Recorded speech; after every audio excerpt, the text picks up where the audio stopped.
Artificial intelligence, or AI, is a branch of computer science dedicated to developing machines that mimic human cognition, machines that learn and solve problems.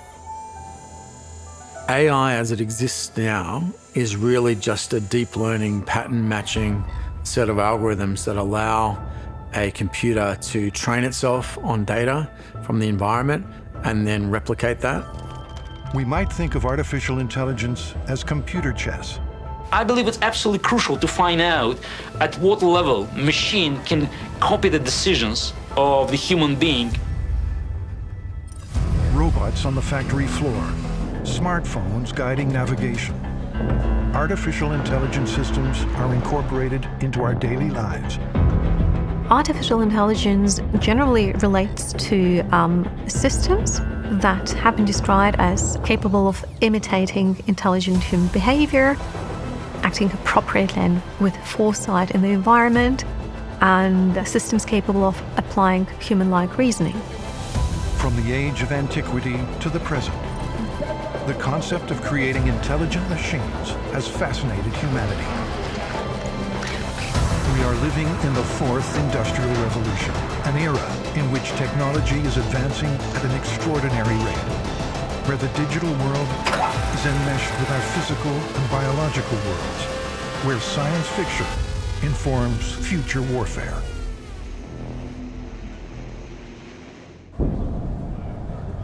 One thing that it kind of always comes up in this topic area is whether or not the Terminator is coming. When you mention artificial intelligence, people go straight to the Terminator or HAL from 2001, A Space Odyssey. The reality is we're just not there yet.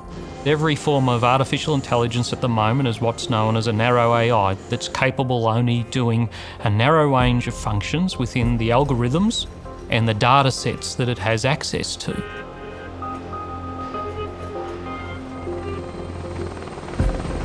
In future warfare, an experienced, battle-weary soldier with finely honed instincts will incorporate AI into combat missions, endowing AI with the same level of trust that they share with their fellow soldiers.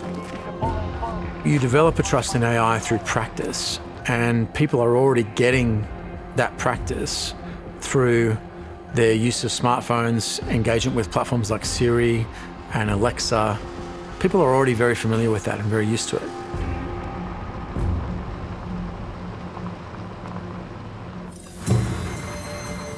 Artificial intelligence, already part of our modern life, has exploitable capabilities that militaries are leveraging in the combat zone. It can do things over and over. It's very accurate. It never gets bored. It doesn't need to sleep. AI is most likely to be developed and incorporated in what is often referred to as the dirty and dangerous tasks in the military. On the battlefield, for example, removing wounded personnel. So those kind of functions that are dumb or dirty or dangerous are very, very well suited to artificial intelligence. Why take 2, 3, 4 fit and capable soldiers to carry one of their colleagues off the battlefield if that could be delegated to a robot of some kind that could pick up and carry that person away? So that leaves you with your other functioning soldiers to continue whatever attack or defense is going on. AI in many ways allows certain skills that used to be the sole domain of humans to be outsourced or taken over by robots.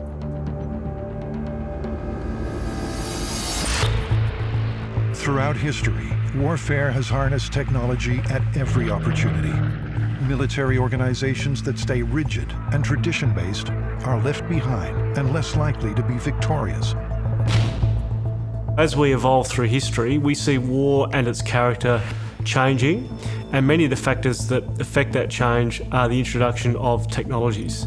For example, during the American Civil War, the advent of technology to include the Springfield rifle, the use of massed artillery, and really the introduction of military technology that was superior to tactics. You saw a definition of that conflict that was not akin to anything that had happened before. It was without precedent. In World War I, rapid developments in technology, such as the machine gun, facilitated the rise of attrition-based trench warfare and early templates of tanks and aircraft began to reshape the battlefield. We all think about the trenches and how on the Western Front for nearly 4 years, hardly anybody moved position and lots of soldiers died. And that was the reality. But towards the end of the war, from the middle of 17 into 18, mobility started to be restored. And that was because a combination of some new technologies were invented, but also existing technologies were used in a different way. World War II was a high-tech arms race that shaped the foundations of modern warfare. Radar, jet engines, space travel. Germany even produced a remote-controlled 2,300-pound anti-ship missile, the Fritz X, considered the first precision-guided weapon and the forerunner to the anti-ship missile. Each new piece of technology creates a momentary edge. It's up to militaries to capitalize on it. And artificial intelligence is shaping up to be the key to that next big edge. In the ancient world, mythologists wrote of automated machines. But in more recent times, it was Alan Turing, an English mathematician, computer scientist, and theoretical biologist, who emerged as the father of artificial intelligence. Turing's work on code-breaking computers during World War II, and later his hypothetical Turing machine, saw him closing in on what artificial intelligence could be.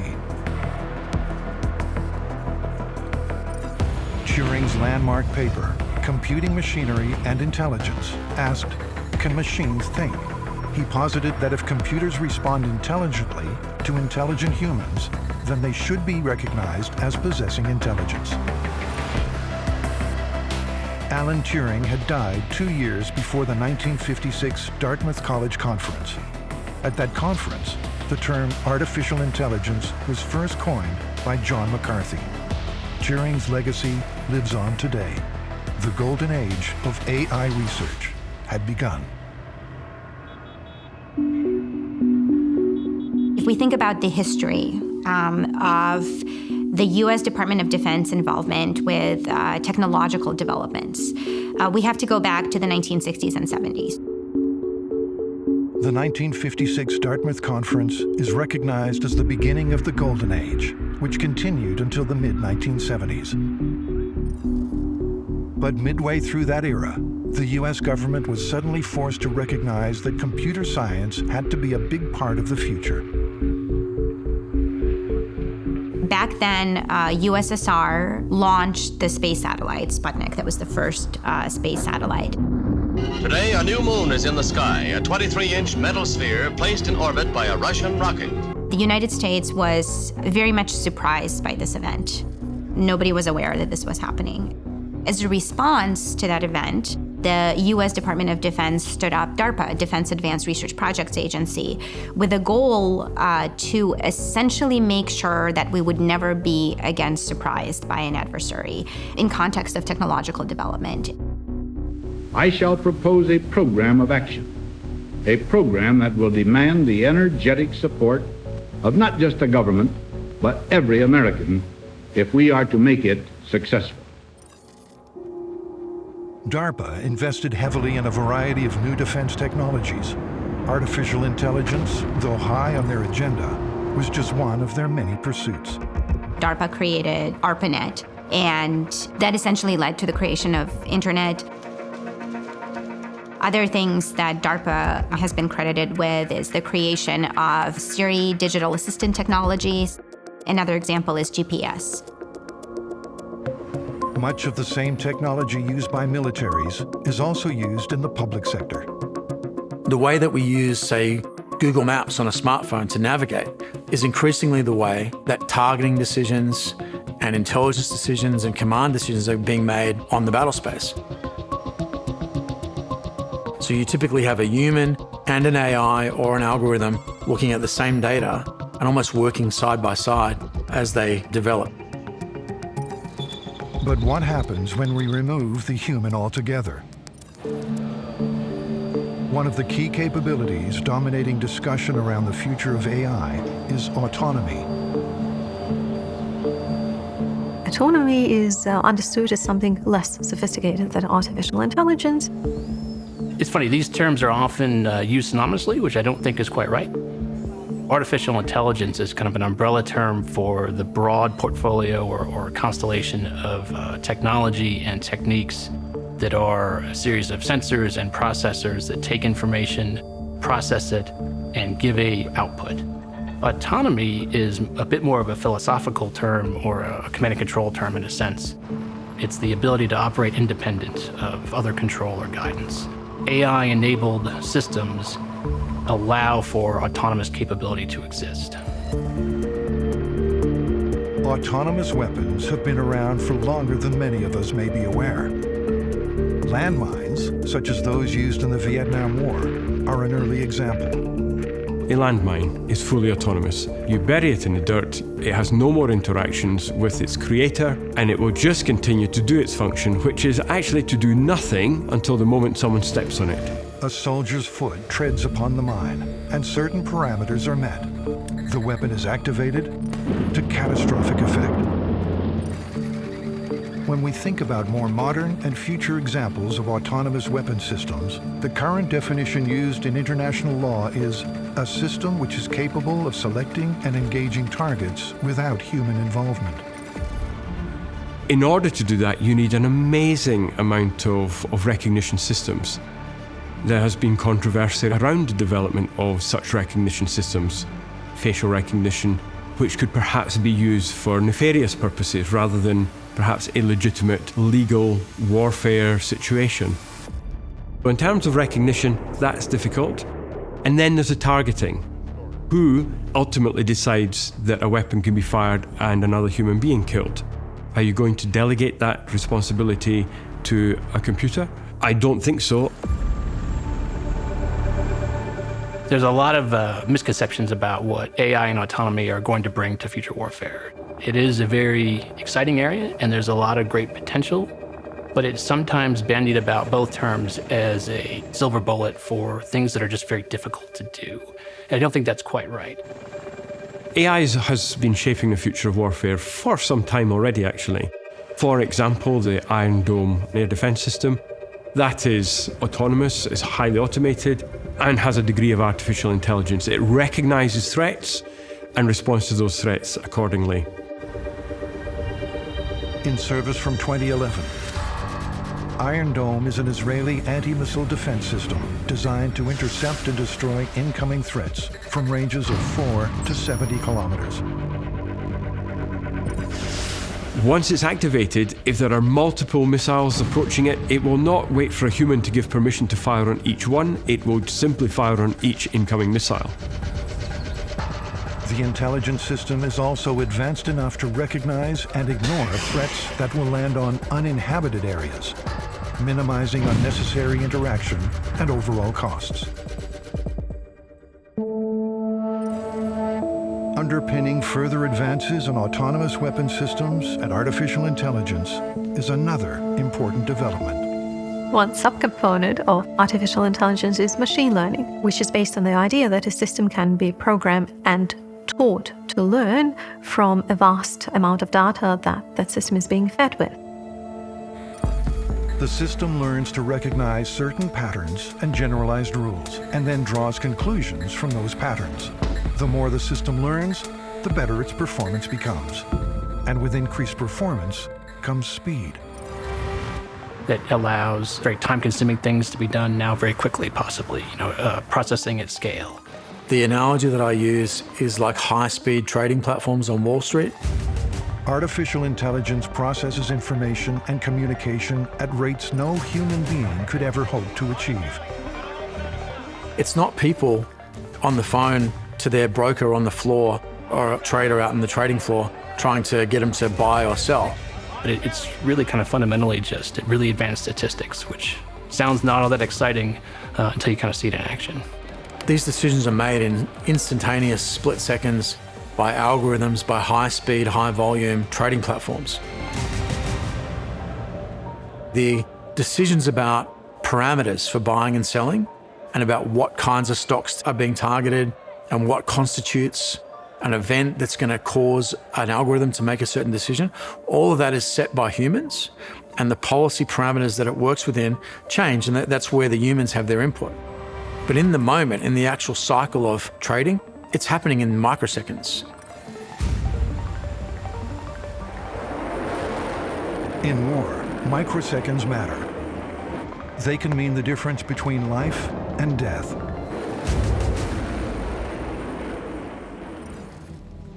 In current technology, where there are humans out of the loop, it's in things like some of the defensive technologies we use around our capital assets. So we have machine guns that fire a very, very high rate of munitions to protect against an incoming missile onto a ship. That response, given the speed of the incoming missile, is automated. So it's coming in at Mach 1, and you've got 3/4 of half of 1 second to make a decision. And with artificial intelligence powering ever faster systems that outstrip the capabilities of man, how far are we willing to go when delegating decisions to machines? In terms of offensive operations and strike, if it's an algorithm versus an algorithm where we automate the strike, and it's an algorithm versus a human, that's not warfare, that's something else. And we need to understand what that is. If we go so far as to automate our offensive strike processes, it's at odds with our understanding of the definition of warfare, which is an intimate human activity, and in my mind remains the case right now. Giving full autonomy to weaponized machines is shaping up to be a defining part of the discussion around future warfare. Fully autonomous implies fully capable decision-making by a machine. So a machine will decide what it's going to do, how it's going to do it, when it's going to do it. Do you just give them complete freedom to self-learn, or do you put constraints on the self-learning? In a war capability, that is often assumed to be, well, if it's fully autonomous, it goes out and decides who to kill and who not to kill. How autonomous systems are going to make those decisions is probably the great challenge in artificial intelligence. There is still a human on the loop, but there's not a human in the loop. The policymaker, or the commander, in a military sense, is going to be telling it which protocol to adopt. The air defense analogy, weapons tight, weapons hold, weapons free, they're all protocols. And the commander that says weapons free or weapons tight, they're basically putting forward a targeting policy that the system then works to.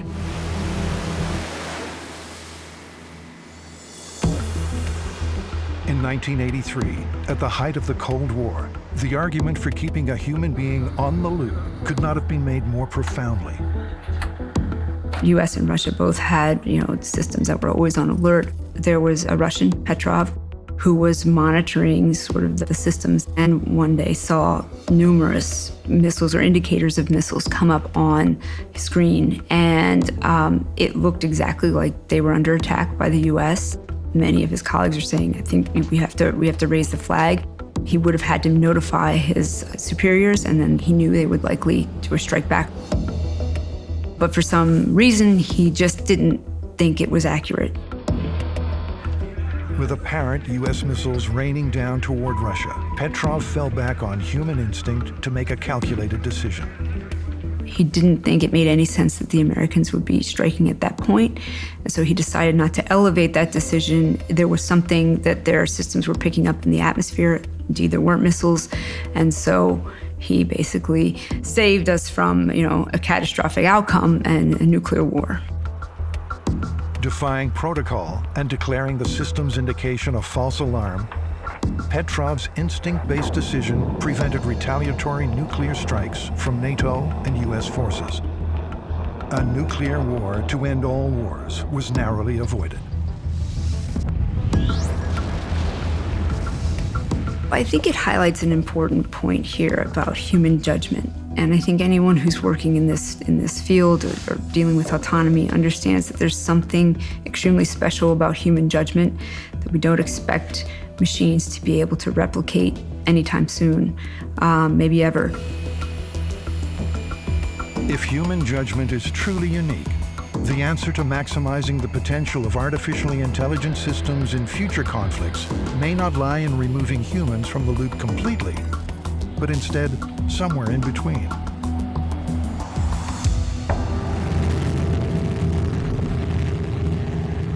The bond between human and machine has the potential to work with remarkable efficiency. Artificially intelligent systems communicating with highly trained soldiers, an unparalleled human-machine symbiosis. And the US Air Force right now has a program called Loyal Wingman, which involves an F-35 fighter with 4 to 6 drones that scout ahead of the manned aircraft that will carry out attacks in high-threat environments, will go and shoot down incoming threats or carry out attacks. The Loyal Wingman program utilizes swarming drones, such as the Kratos Valkyrie XQ-58A. Their mission? To escort parent aircraft into the combat zone. Absorbing enemy fire when necessary, reaching speeds in excess of 1,000 kilometers an hour, and launching precision-guided bombs from a height of up to 45,000 feet, all in support of the human pilot. The pilot of the F-35 becomes more like an AWACS, an airborne warning and control aircraft, rather than a fighter aircraft. That's something that we haven't really seen before, where we're seeing a human and a machine teaming kind of shoulder to shoulder to generate a joint effect.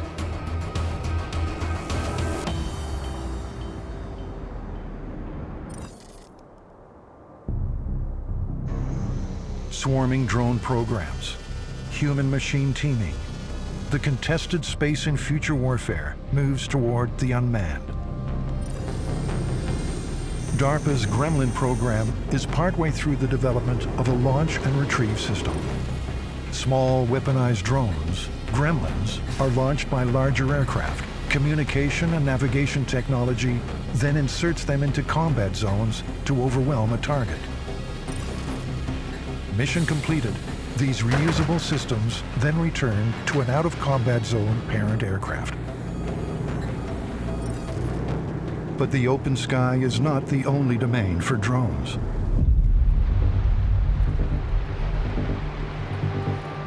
Autonomous unmanned warships using artificial intelligence navigate vast open seas and scour the ocean floor for submarines. Like in the aerial domain, distancing the human has benefits.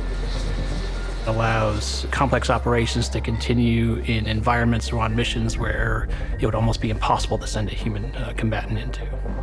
The US Navy is in the process of acquiring a series of drone warships, which are not small boats. DARPA's Sea Hunter, launched in 2016, is one of these. Capable of speeds of up to 27 knots with a transoceanic cruising range, Sea Hunter is a fully autonomous anti-submarine warfare ship.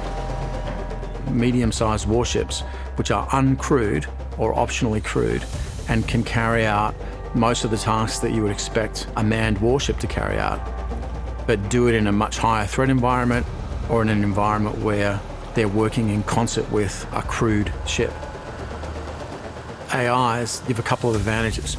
One, they don't involve having a single headquarters, which can be targeted or disrupted, or its communications can be jammed, but rather the AI processing power will be sitting on every individual platform, so it'll be distributed amongst every asset in a drone swarm or every vehicle in a ground formation.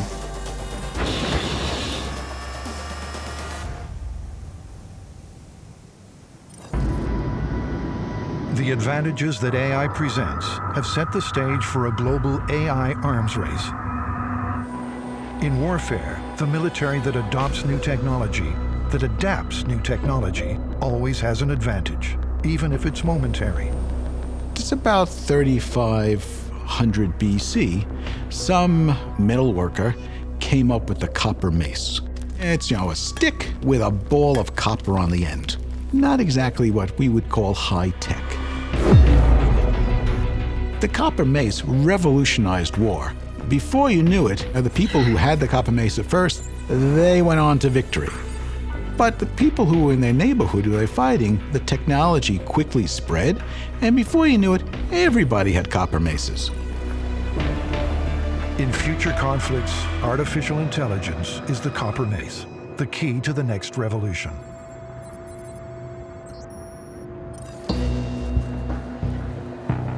Though some, even those at the cutting edge of the technology industry, remain cautious. Elon Musk, for example, has been one of the vocal advocates warning of the danger of AI-enhanced robots defeating the humankind. He also stated that if one group or a small company of people will be capable of at some point developing a general AI, they will be the one to govern the rest of the world. In 2020, the US released their Department of Defense budget proposal. In it, they requested close to $1 billion to fund artificial intelligence and machine learning, as well as almost $4 billion to fund unmanned and autonomous projects. As militaries around the world hone in on the potential of artificial intelligence, visions of a first wave of robotic combatants being sent across a kill zone, or many small killer drones swarming a target, come to mind. But that is not the immediate future of warfare. And to a non-educated or a non-professional person looking at a future military in, say, 2030, it may not look superficially that much different from what we see now, but it may have precision and firepower and surveillance reach and processing speed and cyberkinetic capabilities that you would only dream of now. It'll require a different rethink on how we fight, with perhaps additional new technologies at the periphery. But the sunk cost in what we already have is not going to go away for 50 years. So we're going to have to learn how to play with with what we already have. The fusion of intelligence and information with opportunity through a machine that can understand and process information at a rate far quicker than humans will be decisive in achieving military advantage in the next big war.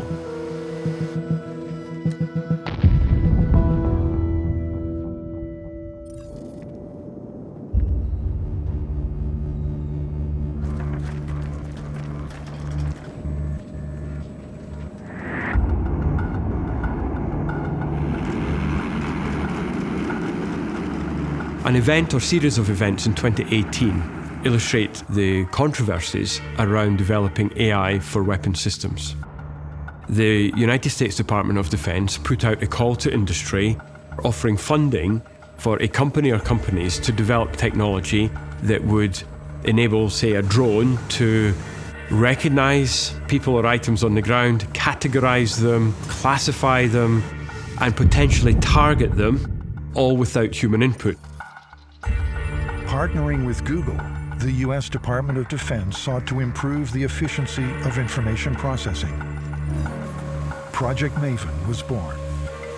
So in the context of Project Maven, based on the collective experiences of US military operations since the attacks of September 11, 2001, and the advent of drones, specifically in the context of intelligence collection and surveillance. The product of all that was a potentially unlimited amount of full motion video, much of it high definition, that still needed to be processed by humans in terms of being able to differentiate across that motion video between friend and foe. It's cognitive overload, really, is the situation we're living in now. The drones are collecting not just imagery, but all kinds of SIGINT. So you just have this massive pile of data coming in 24/7 from the aerial collection platforms, and there is no way to process it all. They are trying to adapt the artificial intelligence programs so that they can readily sift out the useful bits and do the work that the human analysts have done. At the operational level, the ability to process data at large scale, at speed, really helps in areas of intelligence and logistics and operations. Maven sought to provide an algorithm to assign to each object. A computer could distill one algorithm, which could be a car, from another algorithm, which could be a person. Which is about developing facial recognition software, autonomous facial recognition software. So what might take hours, if not weeks, of analysis across hundreds or thousands of hours of continuous looped video could instead be filtered in a millisecond. That's Project Maven. But an existential crisis was brewing within the corridors of Google. word was out that Google was involved in an AI program with the Pentagon. Google workers were concerned that their work interpreting video imagery using AI would contribute to improving drone strike targeting. 3,000 Google employees wrote to the senior management and said, "We are not happy that Google is involved with the US Department of Defense Project Maven." And so you can see now why AI is so attractive a proposition for the military. But also for countries want to insist on using the state as a way to monitor and surveil their own population, it provides a similar sort of opportunity. So if you could have an algorithm for every human being in a country when they're born, you could conceivably track them through an AI system in the physical sense for the rest of their life. Orwellian, but true. And certainly AI could provide the facility for that going forward. Deciding not to renew their contract with the US Department of Defense, Google updated their previous motto, "Don't be evil," to "Do the right thing."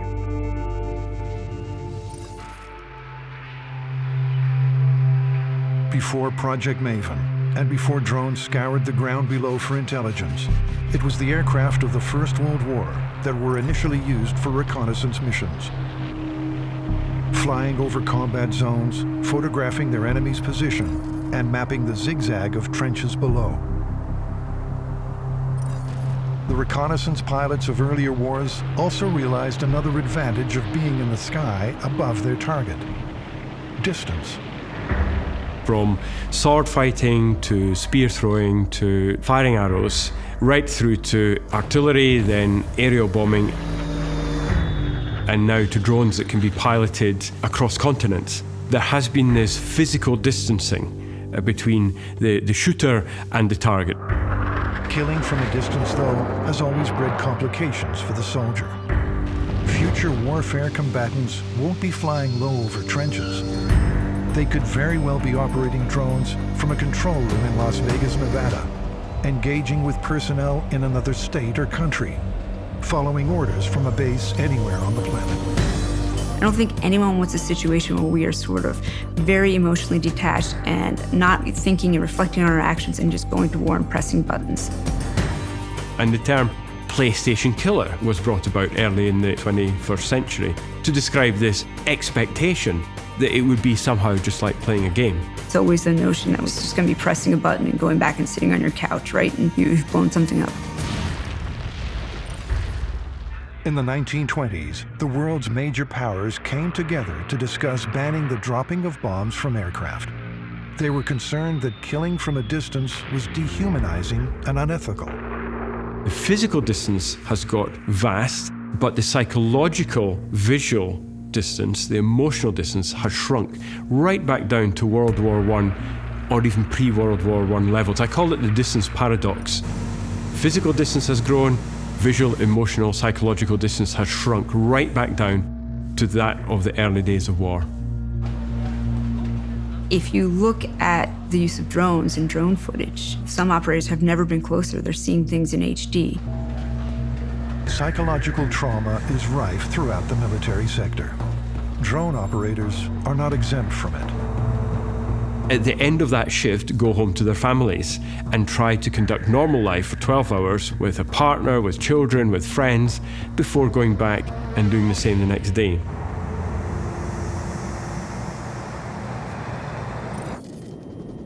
In future conflicts, artificial intelligence might provide an opportunity for human emotion to be taken out of a kill equation if authority to make that kill was delegated to a machine. So whether it is desirable to remove human emotions from the battlefield or not through the use of technologies is an interesting question. People assume that the fact that certain actions are delegated means there's an emotional distance or psychological distance. The responsibility for the actions of machines cannot be delegated to machines, but will remain with humans. If debate in past wars focused on the ethics of dropping bombs from a distance, today's debate concerns embedding ethics into artificially intelligent machines. Let me give you a real human example. A police officer may have rules which prohibit him or her from diving into a river to rescue a member of the public who is drowning. The result of that rule might be that a civilian dies. How do you program that ability to flick between one ethical approach and another ethical approach in machines? I think the ability to do that is one of the things that defines us as human beings. And I'm not convinced that a machine, any time in my lifetime, will be able to do that in the same way as a human. And there's one further dimension, and that is, I think if a human gets it wrong, policeman jumps in the river and drowns, or somebody like that makes such a decision, I think the general public will be understanding of human error. But if a computer is making a decision which costs a human life, even if a human would make exactly the same decision and cost the exact same human life, I suspect culturally, part of being human is we will accept the human error before we will accept the robot error.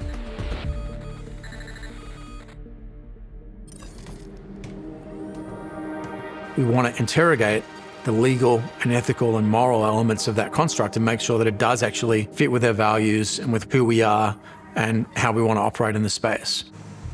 When autonomous systems act and maybe target whether civilians or combatants, who is responsible for the consequences, whether positive or negative consequences?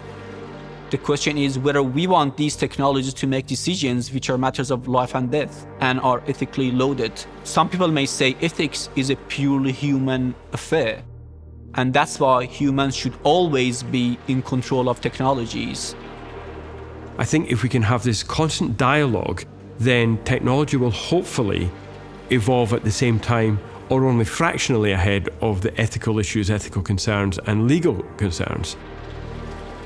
It's important for us to think about the ways in which our existing ethical principles can still be applied, even in worlds that are quite different from the world in which we live now. If the legal considerations and the ethical considerations, which is about is it right rather than is it legal, we're more likely, I hope, as a human race, to work our way through in a way that does not become overwhelmingly harmful or out of control. There's some who would say dignity matters no matter what. That's the primary objective. And therefore, if a machine is killing and there's not a human operator in the loop, that's undignified. By removing the human emotion, we are going to lose both of them. We're going to lose all the negative emotions, such as fear, but also emotions which could also be creating positive cultures, such as empathy. Part of that dilemma between accepting human error and machine error, I think, are human emotions like empathy.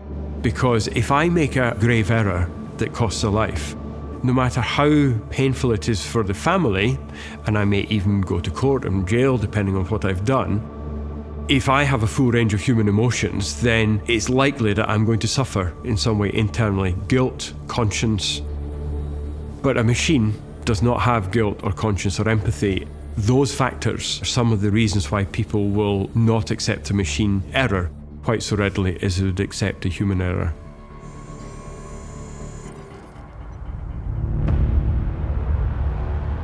The fear that artificially intelligent, weaponized machines, robots, will rise up and take over is as palpable today as it was in the age of antiquity. When Greek mythology told of the bronze automaton, Telos, created by Greek gods to protect a Cretan princess. Science fiction and popular culture has influenced discussions around AI and particularly drones for at least the better part of a decade that I've been personally involved in public debate around this. And early on in the debate, some years ago, the accusations were, well, drones, they're just one step to these automatic killing machines, and people who've seen science fiction films like The Terminator or other early films like that have argued that it is inevitable that machines will take control of themselves, they'll have no regard for human life, and they will just be on the run, on the loose, causing devastation. It's funny in a way. We don't have many actual fielded systems to point to, or the ones that we do, the implementation of autonomy is not readily visible, or it's not all that exciting. So the reference set that people pull from is what they see on TV or in the movies. And that can be scary and exciting, but it's really often unfounded.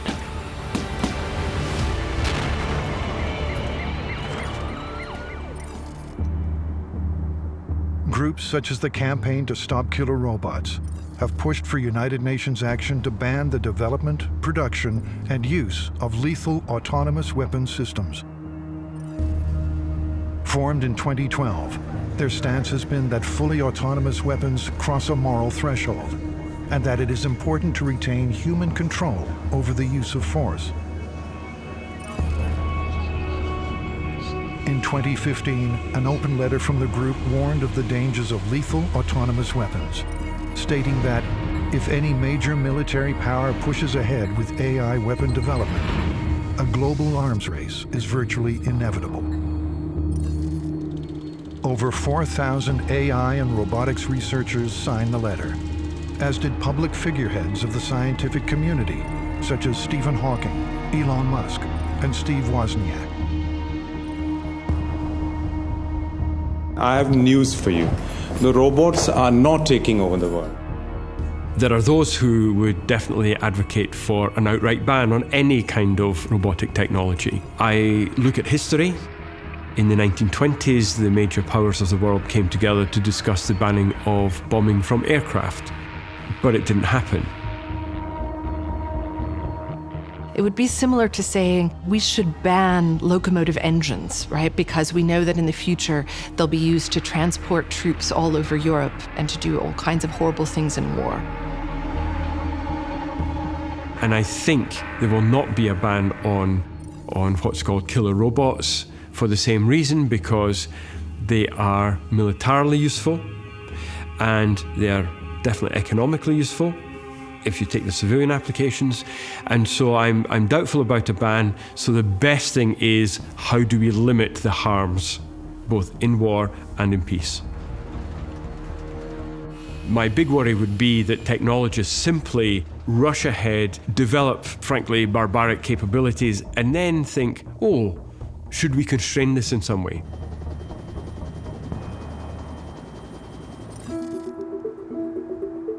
It's hard. Testing and evaluate these systems are challenging. So I don't think we'd want to use a system that we couldn't evaluate to some level of confidence. And then there's the notion of trust that to me is one that's more psychological or emotional. We trust the adoption of these systems into our lives, or we have operators who trust that they're going to develop relationships. If you look at the human-machine teaming, how that relationship develops, it's about trust, about like, I believe this system's going to behave the way it did in the previous times I interacted with it.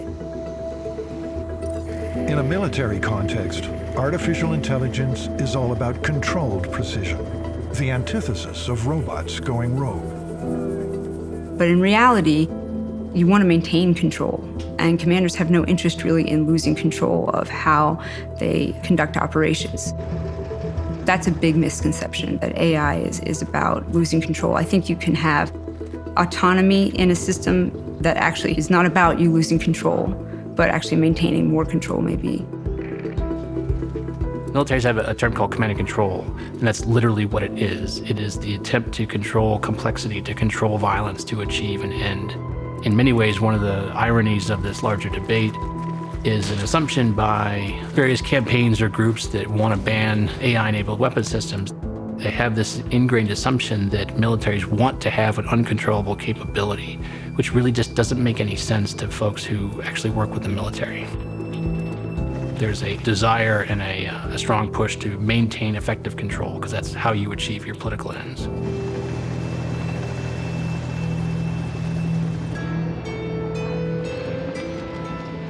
What is warfare? Is it still the classic definition of blood being shed, people being killed, and humans fighting, intimately and personally with each other? Or is it a more broader understanding of the use of autonomous systems fighting in what I would call a robotics engagement zone? We sort of imagine, war-fighting robots, right? It's clear that lots of people might have emotional, but possibly also reasoned ethical arguments for why that would be problematic. But that is not the AI of the present, that's the AI of some future that may or may not come to be. In terms of where war is headed in the future, certain things will remain the same. People will still be central in war, but there will be more technology. Artificial intelligence is coming, but I don't see it as a silver bullet. It's not the panacea. We're just going to have to become very clever and think much harder in how we leverage these new technologies with the old to come up with a fighting system that provides us with what we need, but also know that as soon as we deploy it, within days, it's going to be obsolete and we're going to have to do it all over again.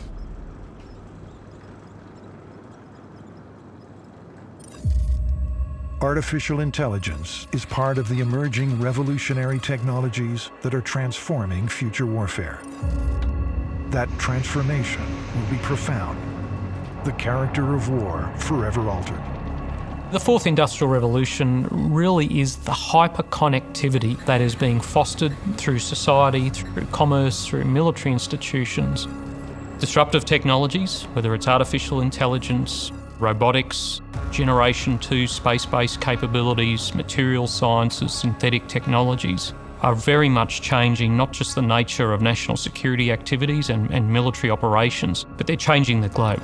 Just as we saw in the first industrial revolution where steam changed the world, these technologies literally are changing the world around us, and they're changing the world at a pace that we have not seen for a very long time.